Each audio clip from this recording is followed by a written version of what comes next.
জীবন পরিবর্তনের কয়েকটি কথা। ১ নম্বর, রাসূল সাল্লাল্লাহু আলাইহি ওয়াসাল্লাম বলেছেন, যখন তোমাদের খাবারে মাছি পড়ে তখন তাকে সম্পূর্ণভাবে ডুবিয়ে দেবে, তারপর ফেলে দেবে। কারণ মাছির এক ডানায় বিষ থাকে এবং অন্য ডানায় থাকে তার প্রতিষেধক। ২ নম্বর, তিনি আল্লাহ মাটি থেকে তোমাদের সৃষ্টি করেছেন এবং একটি নির্দিষ্ট সময় নির্ধারণ করে দিয়েছেন। আরও একটি সময় নির্ধারণ করা আছে, তবুও তোমরা সন্দেহ করে চলেছ। ৩ নম্বর, রাসূল সাল্লাল্লাহু আলাইহি ওয়াসাল্লাম বলেছেন, যে ব্যক্তি সূর্যোদয় ও সূর্য অস্তের পূর্বে অর্থাৎ ফজরের ও আসরের নামাজ আদায় করবে সে কখনো জাহান্নামে প্রবেশ করবে না।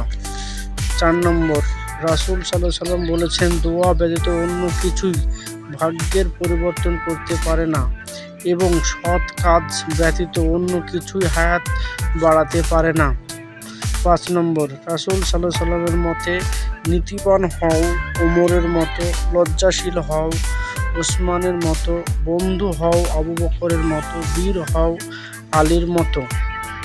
৬ নম্বর, রাসূল সাল্লাল্লাহু আলাইহি ওয়াসাল্লাম বলেন, সম্পূর্ণ পৃথিবীটাই হচ্ছে সম্পদ, আর পৃথিবীর সবচেয়ে উত্তম সম্পদ হচ্ছে চরিত্রবান নারী।